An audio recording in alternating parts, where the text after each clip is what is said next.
What's up, barbecue family? We back. I'm Joe with Killer Miller Q, and today I'm gonna be taking you step by step on how you make the perfect backyard ribs on your smoker. All right, let's get into it. So we got our pork spare ribs here. First things first, we're gonna throw some napkins over here.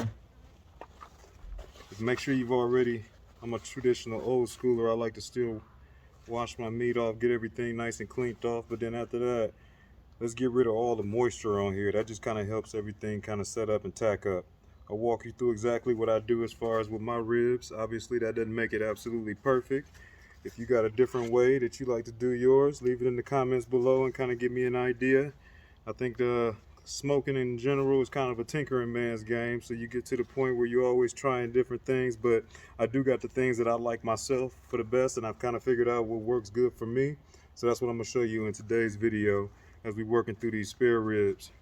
So now that we done kind of patted them all off and patted dry, we get into the famous membrane that we need to get off. And basically we want to take this membrane off because it likes to help more of the rub to get into and penetrate the meat. And that way it actually gets a little bit more tender on the back end, and pretty much that becomes inedible. So a lot of times on the back end, when you get your ribs and you bite through and there's that piece that really won't necessarily come off, doesn't really have any flavor to it, that's usually that membrane that's been left on. Some people like to leave it on or they'll just score it. I personally like to take it off. It's not really that hard. Use that same paper towel. I'm usually going for an area where you see it drawing back here on the bones, more towards the edges. And if we do this right, you can almost get this to pull off in pretty much one big piece. See if I can get lucky for the camera. Just like that. Hold it down, pull it all the way back. And pretty much that, you don't want that.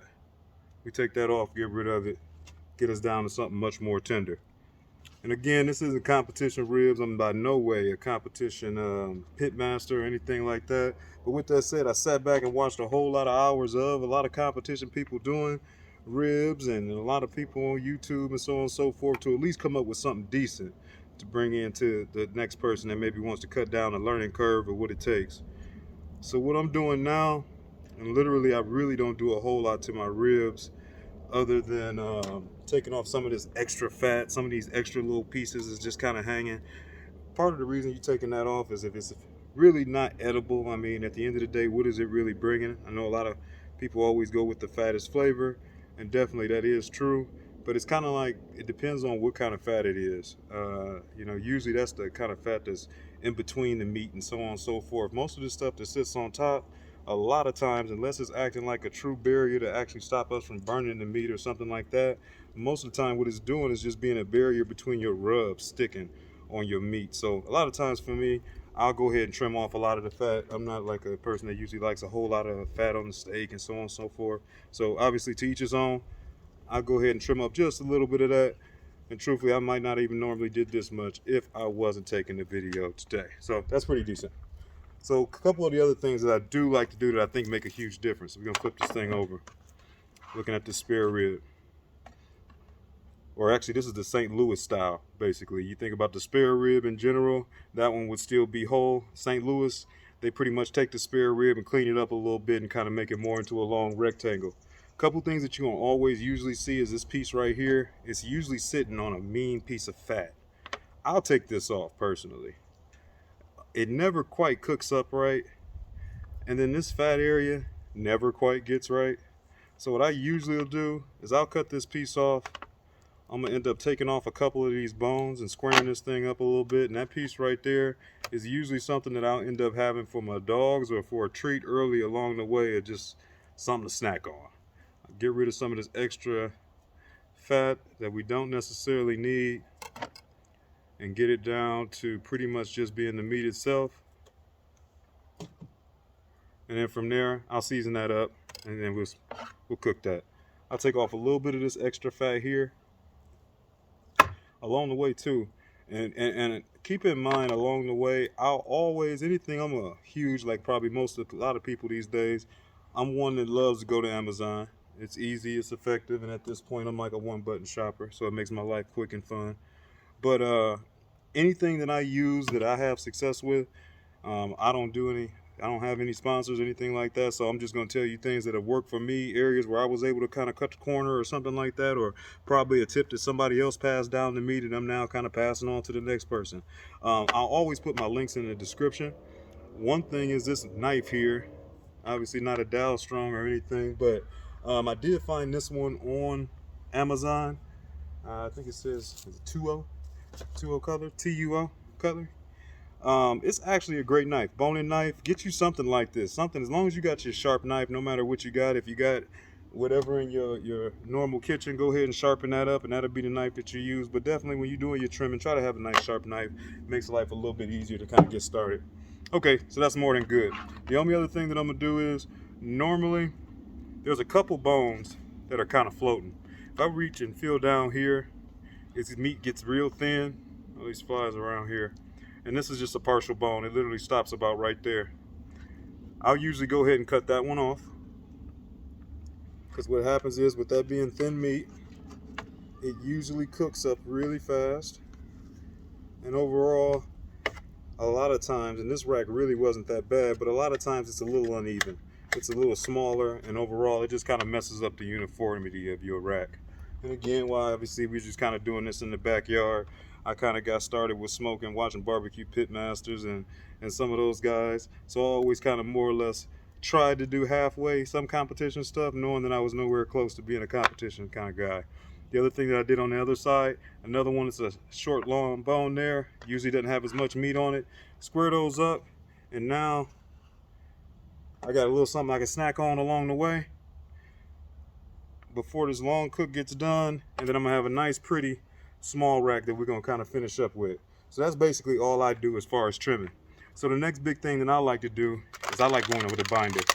Truthfully, I'm the one that always, you want to let your meat, and I used to never do this, at least come up to around room temperature before you actually get it onto your smoker, and really give it some time for it to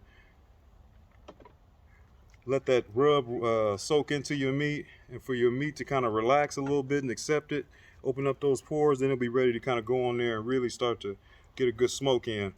I'm throwing on a binder, and a lot of people will skip the binder if they're going to wait for so long for their meat to come up to speed or up to temperature. But personally, I just always kind of like binder. This one perfect right here is actually mustard with a little bit of pickle juice in there. I already had this one kind of mixed up, so I'm just kind of working through it. I'll even put a little bit on a couple little tester pieces. Don't need much. Really, at the end of the day, this binder is going to do nothing other than give you something for your meat to really, or your rub to really stick to kind of help it along. You don't really have a taste with the mustard or anything on the back end, and I think with the vinegar and stuff and the pickle juice along with the mustard, you kind of just get a little bit of help with the tenderizing and kind of getting everything up to par. So now we got a little bit of rub on them. Obviously, make sure you start with clean hands. So for me, and again, you can use any kind of rub that you have. Some people like to just start with a general base of salt and pepper, whatever have you. On my pork, a lot of times I like to use some type of an all peppers type of a rub. This one here is something I just made myself. So I mean, it's got a little bit of salt, a little bit of pepper, a little bit of garlic. There's actually a little bit of sugar in here. Try to stay away from too much sugar early on my smokes, only because I don't want everything to end up getting burnt up looking just because the sugar's catching. I give it a light dose, more or less just kind of a base seasoning. And then maybe give it a pat or two just to make sure we got some of that on there. I'm gonna go right to the other side with the exact same thing. Every once in a while, I'll shake up that bottle, make sure those contents stay somewhat even. And with this one, again, when you kind of go with the double layer, which I'm a fan of on my pork, I feel like you really don't have to worry so much about going so heavy and being so perfectly coated, especially on that first one. I'm just trying to get a little base flavor on it, so every piece will definitely have a good taste to it. From there, and this one I do like to make sure everything's nice and uniform and nice and covered, is when I come with whatever my next rub is, which is usually something with not a lot of salt in it and definitely got a lot more color. These will be the one that's going to give us that back end nice red looking shine, along with that glaze that we'll put on it on the back end. So I'm pretty much give it a solid coat. Again, I'm not worried about this rub making everything too salty or anything. So really, this is just going to be a nice flavorful rub And this again has a tad amount of sugar in there as well. Give it a little pat. I'll hit up my tasters. They don't need much, they're just getting a taste test. Get my flip. I'm gonna do the exact same thing on the other side. I also like to make sure that when I end, my side that's gonna be my presentation side as far as for my ribs ends all the way to your up. Just one of those little baby anal things just to make sure it comes out looking somewhat pretty, and that way you can set up just how I want to end up putting them on the grill versus having to turn them back over again and they've been sitting on the floor or sitting face down the whole time. Sorry about my hand right there in front of the camera. We just kind of guided. I'm getting a little wind out here. Alright, we just in the backyard. Don't gotta be perfect. Let's just try to get it nice and even. Got a couple areas here that look like they're a little wet, so that means they didn't get hit. Boom. And we're gonna let it cake up. Let them get up to nice and room temperature. And then from there, my fire's already smoking and getting up. We'll be ready. I'll see you back in a minute. Okay, smoking right along. We've been at about 250 for a little over an hour. I noticed that my temperature's starting to drop. It's about time to get another log in here. Fire's dying down. It's also probably about time to spritz these ribs and give them a little bit of moisture. So I got me some oak down here that I'm working with. A couple small ones. Let that stay open for a second and catch up. And meanwhile, let's take a peek at these ribs. Oh yeah. You can see them little ones here already starting to get there. We're gonna go ahead and spritz them a little bit. Get a little moisture on there. Careful not to pull them out too far so I don't end up making a mess. I'm starting to learn how to move around a little bit on this thing.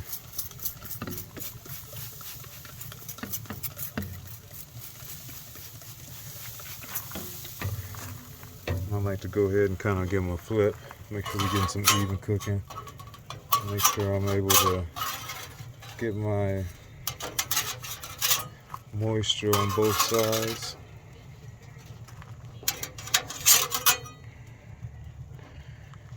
They're coming along. I tell you what, I got a griddle. That griddle spatula works perfect when you're dealing with your big pieces of meat. Let me wet these up. So what I'm spritzing with, I like to use a mixture. Apple cider vinegar, a little too powerful for me, so I like to kind of cut it down with a little bit of water. So I go half and half with apple cider vinegar and water, and I like to hit it with just a little bit of oil, just to kind of give everything a nice sheen, keep it moving and sliding off of there pretty easy. All right, the plan is we're more or less going just to get this smoke in right now. We're gonna go for another couple hours here at this 250. We're getting in about 3 hours of smoke on it, and we should see some pullback. From there, I should have a nice solid color. We'll go ahead, come back, and we'll wrap it up and finish them up. All right, barbecue family, we back. We've been chugging along at 250 here. Just peeked at these ribs. They look pretty good for me. It's only been about 2.5 hours, but after shortening that rack up a little bit, they probably have gotten a little, obviously, smaller, so it doesn't take too long. They got a good color. I know we got some good smoke in there. I'm seeing some pullback on the bone, so we're gonna go ahead and pull those. I did come in after the first hour and spritz it at about every hour with a little bit of that apple cider vinegar water mix. Other than that, we haven't touched it. All right, let's knock this out. We got these ribs over here. Hopefully you can get a good peek at it. We're losing daylight, so we're gonna get this done quick, fast, in a hurry and wrap them up. Again, another reason why I like using this griddle spatula as my spatula for ribs and moving my pork butt around. It's just one of those things I kind of learned. It definitely helps out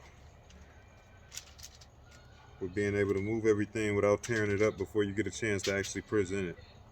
So what I'm using a little bit in here as far as my moisture, I don't like to put too much, to be honest with you. At the end of the day, I want to put a little bit of sauce on my ribs. I don't want them completely to fall apart, and you know you got a lot of fat in there. So truthfully, for me, I get my whatever barbecue sauce you like. Again, I take that last little bit of apple cider vinegar and water mixture that I was spritzing with, and then I'll cut it with the barbecue sauce. If you saw my other video on the whole chicken and the country style ribs, you probably see a little bit of what I'm talking about, but I like to use that as the mixture that I put in here on my ribs. Nothing too heavy, got a little bit of flavor, start to let it work into that meat, and give it a little bit of moisture while we wrap it up. A little bit of barbecue sauce cut with the water and the apple cider vinegar. So that's good. That's it. Get a little bit on both sides. I'm putting the meat side down. Got the double wrap foil. I'm just gonna go in here and tuck it nice and tight. Come over the top with the other two.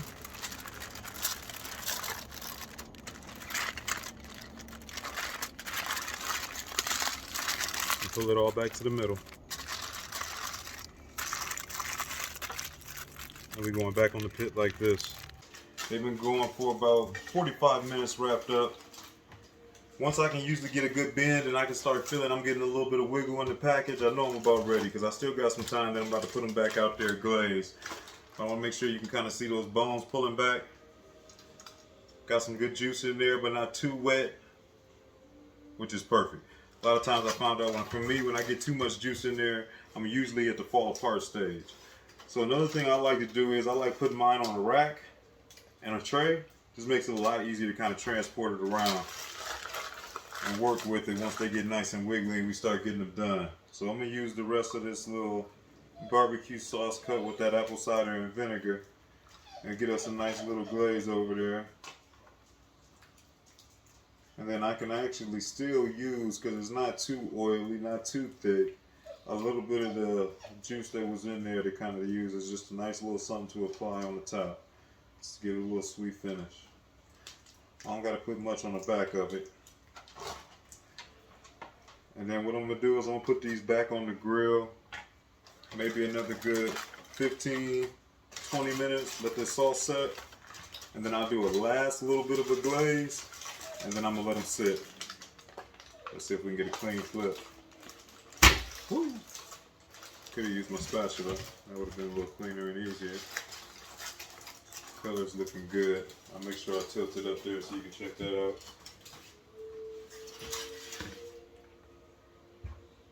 Where we at so far on these ribs. Okay. So they already got a little bit of our barbecue taste in there just from our little bit that we added when we wrapped them. So that's kind of baked in there. Now we're just getting a little finishing coat just to give them a little shine. Give them a little bit of flavor, a little sweetness on top. Make sure your fire is not too high. I'm still coasting at about 250, but at this point I'll let it die down a little bit. This will be the back end. I don't have to burn too much more wood. Hit my bones a little bit. And there we go. Still got a little bit left for my last coat. And I'm gonna bring you in so you can check out these ribs a little bit. That's where we at. We're gonna throw this whole thing on the grill. 15 minutes. We'll be back. With Killer Miller Q. 4 hours later and these ribs are ready to go. Let's take a peek. We pretty much, after we uncovered them, hit them with a glaze of that barbecue sauce mixed with the 50-50 apple cider vinegar and water. Let them on there about 20 minutes and then I hit them with one more glaze. And we look like we're ready to go. I want to at least tell you thank you for kicking it with me and the family here while we're getting a little backyard barbecue in. Make sure you like and subscribe and check out some of the other videos on the channel. But let's get these ribs cut and let's check it out. Hardest part is usually finding a straight, more or less bone. There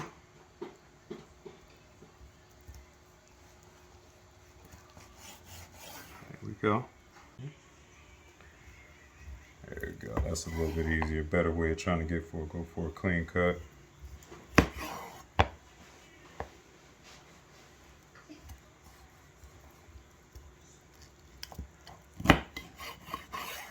Alright, let's try one of these. Got a nice smoke ring on it there.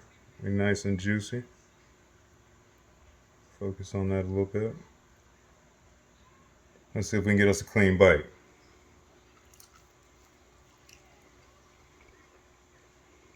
Money. Those came out great.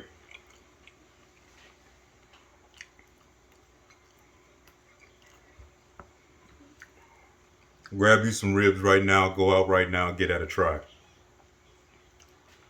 Make sure if you haven't, stay tuned for this week. We got Thanksgiving coming.